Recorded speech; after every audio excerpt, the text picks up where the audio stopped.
There's been an uptick in siren head sightings recently. Things are about to get bad.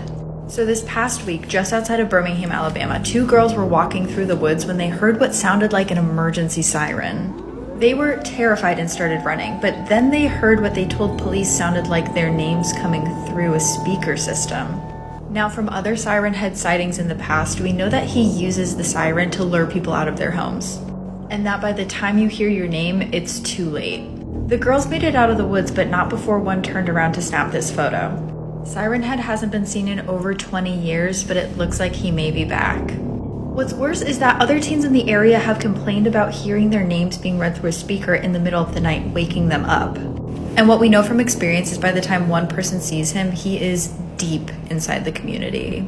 This is why babysitting always freaks me out. So in 2014, Sarah DeWalt was babysitting for a new family that had just moved into her neighborhood in Ohio. The family consisted of 2 young children under 10, but when Sarah showed up that night, the parents kept talking as if they had 3 children. There were 3 sets of pajamas laid out, there were 3 bowls of ice cream on the counter, but the family clearly only had the 2 kids. So that night, Sarah and the kids are winding down watching a movie when all of a sudden Sarah starts hearing noises in the house. There were footsteps shuffling like someone else was there, and she had this overwhelming feeling that she was being watched. So she gets up to check on the noise, but then the kids turn to her and say, "Oh, that's Bonnie, don't bother her." Sarah leaves it because she's freaked out, but then later that night she goes to check the nanny cam and she sees this image captured in the hallway.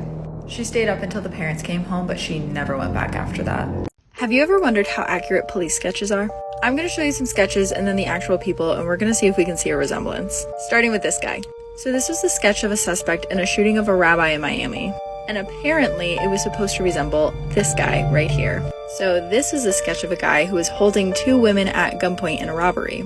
And the crazy thing is it actually led to the arrest of this man. This one is my personal favorite. So this was actually drawn by a witness after they watched this person steal money out of a cash register. And the release of the sketch actually led to the arrest of this person right here. I actually think the eyes look kind of similar. But what do you think? Do you see the resemblances? Can you tell a place has a dark history just from looking at it? I'm going to be showing you Zillow listings from homes with haunted pasts, and we're gonna see. And some of you may have already guessed it, but this first one is Jeffrey Dahmer's childhood home. This is part of a new series, so make sure you're following along. So Jeffrey Dahmer's family lived here from 1968 to the early 80s. And though it's been remodeled, this is the home he was raised in. Most of his crimes took place in his apartment complex when he was an adult, but his first crime actually took place in this house, right in this living room. It was the murder of a hitchhiker named Stephen Hicks. Stephen's remains were actually scattered on the property of his home without his parents ever knowing. The person who owns the home now actually says that the house has no bad vibes, but I just don't know if I buy that. Let me know if there's other homes you want to see. Have you ever wondered how accurate police sketches are? So this is a police sketch in one of the most high-profile murder cases happening right now. He's wanted for the 2017 murders of Libby German and Abby Williams, who were killed while out for a walk in Delphi, Indiana. And this is Richard Allen, who was just arrested as a suspect in the case. In another video, I actually showed you this sketch here, which was the first police sketch made in the investigation. And Richard actually looks so dissimilar to that photo that this is actually a picture of him posing next to it, and no one noticed. One of the craziest things about this case is right before the girls were murdered, they actually captured this image on one of their phones, and this is who police believe is the murderer. Specific details on the case remain under wraps. I mean, cops won't even release how the girls died, but I can definitely see it. What I'm about to show you is the photo Katrina Whalen captured on her Ring camera the other night. So Katrina lives alone down a long country road in West Texas. And 3 nights ago, she invited a friend over for dinner at 7 p.m. But 7 rolls around and her friend's not there. And then 8 rolls around and her friend is still not there. And that's when Katrina starts to hear footsteps outside. Slow at first, but then it starts to sound like someone is running full speed at her house. Thinking it's her friend, she goes to open the door, but no one is there. So Katrina calls her friend, but then when the other line picks up, it's just heavy breathing. And then laughing. She's really freaked out now, so she runs upstairs, but that's when she gets the notification that someone is at her front door. And this was that someone. Katrina is still alive to tell the tale, but there's been an uptick in Reddit users complaining in West Texas of hearing someone outside and then answering the door to see no one is there. Can you tell a place has a dark history just from looking at it? I'm going to be showing you photos from inside a place with a very dark past, and we're gonna see. This is a series, so make sure you're following along and remember this room. Some of you true crimers might recognize this place already, but this is the home of JonBenét Ramsey.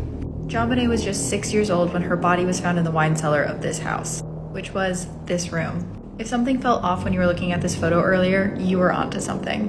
We're still not entirely sure what happened the night of JonBenét's death, but many people seem to think that the parents had something to do with it.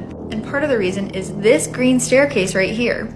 This is the staircase where an incredibly bizarre ransom note was found. This note was found on Mrs. Ramsey's stationery and was 3 pages long, meaning the killer was in the house for a while before getting JonBenét. And that's normally not the case with these kinds of crimes. People have also noticed that $118,000 is a very strange amount for a ransom. The Ramsey parents were actually cleared of the crime in 2008. And this home is now owned by a couple who, to no one's surprise, has completely remodeled it. I don't personally think that I could live inside this home, but let me know in the comments if you feel like you could.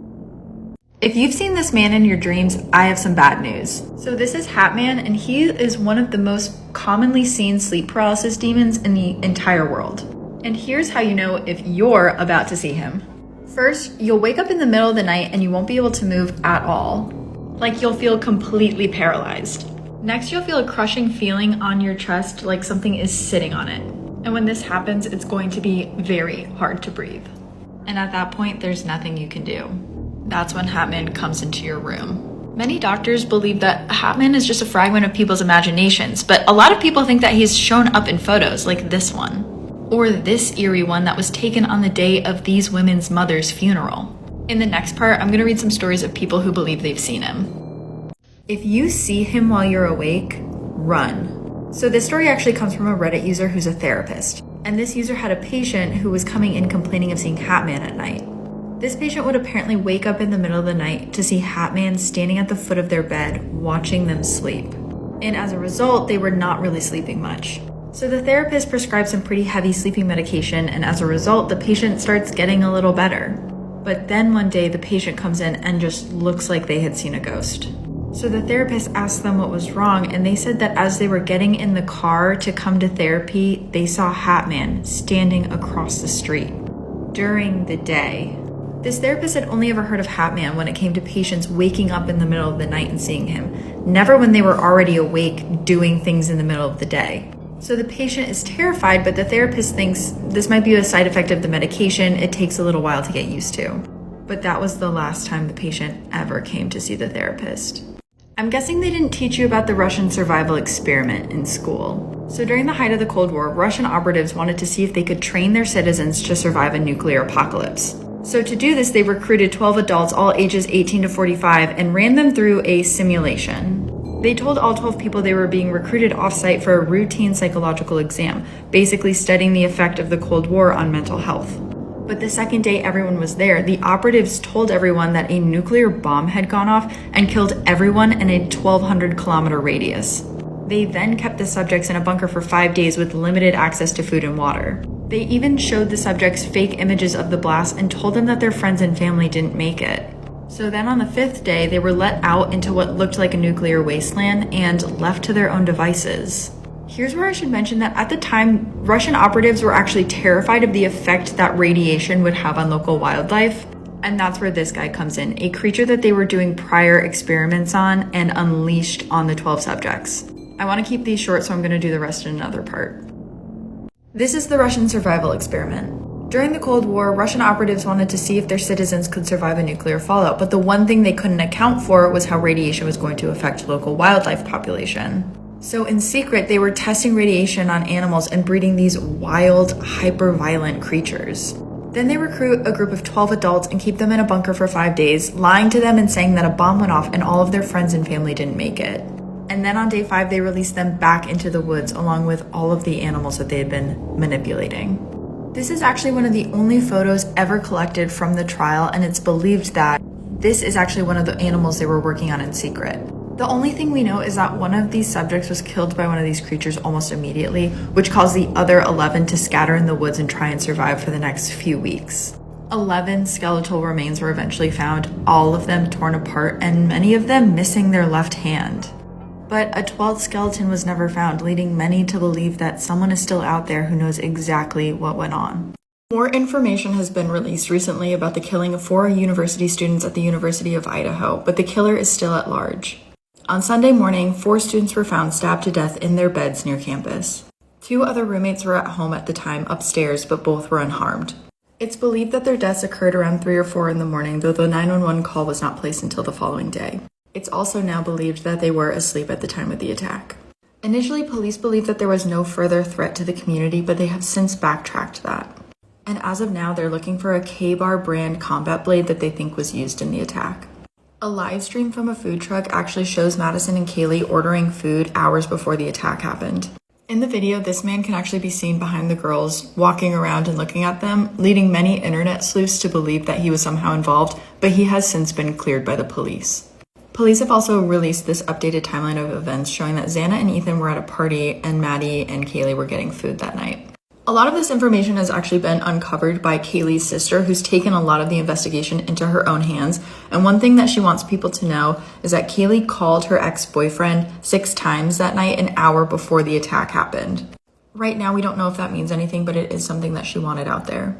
Classes have not been canceled on campus, but if you choose to not go, you will not be penalized. And if anyone has any tips or information on this case, you can call a tip line at 208-883-7180. Can nightmares kill you? In the 1970s, a 15-year-old boy who had fled Cambodia to come to America started having terrifying nightmares of something chasing him. So bad that he would stay awake for days. Then one night, his parents heard him cry out in the middle of the night and ran to go check on him. But he was dead. But then the same exact thing happened in the 80s to 130 other immigrant men. These deaths were referred to as nightmare deaths and even inspired the movie A Nightmare on Elm Street. Some people hypothesize that maybe all of the men had something wrong with their hearts. Or maybe it was the stress of immigrating from a war-torn area. But the one thing they all had in common was that they all cried out in their sleep before it happened. The deaths eventually tapered off, but to this day, no one knows what caused them. Why does the creepiest stuff always happen at summer camps? Over the summer at Camp Ashburn, the body of a camp counselor named Brad was found charred in a campfire. The police were really quick to rule it an accident, mostly because the counselors were having a big bonfire party the night before. But then, 3 days later, another counselor, Gemma, writes home saying that her and other counselors believe that Brad was actually murdered. Apparently, Gemma had found some stuff in Brad's belongings that just didn't sit right with her, and she had remembered some weird things happening at the bonfire party the night before. But she was going to have to prove it herself. That is, unless you can help her.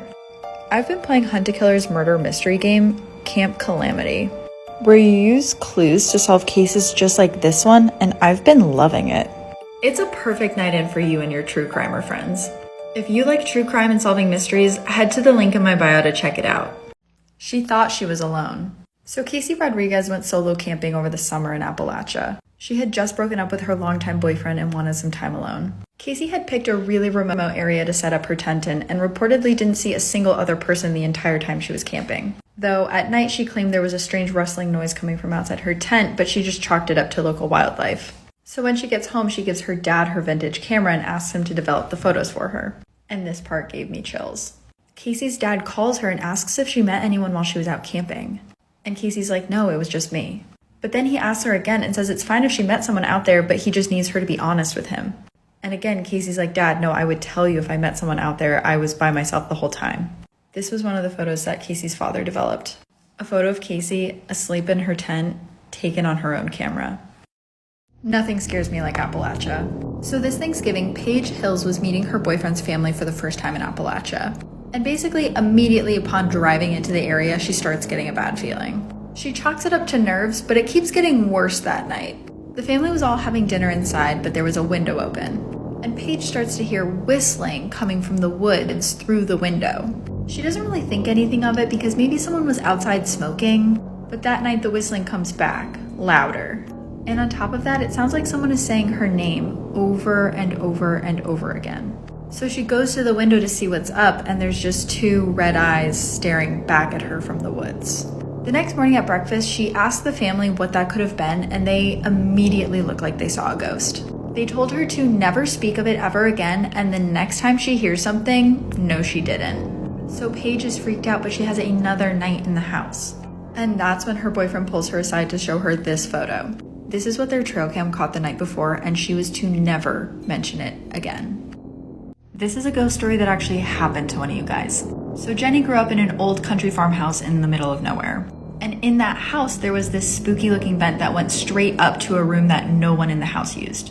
So one day, when Jenny's around 4 years old, she starts hearing a man's voice coming from the vent calling to her. She doesn't know any better, so she starts talking back to the voice who's asking her questions about herself.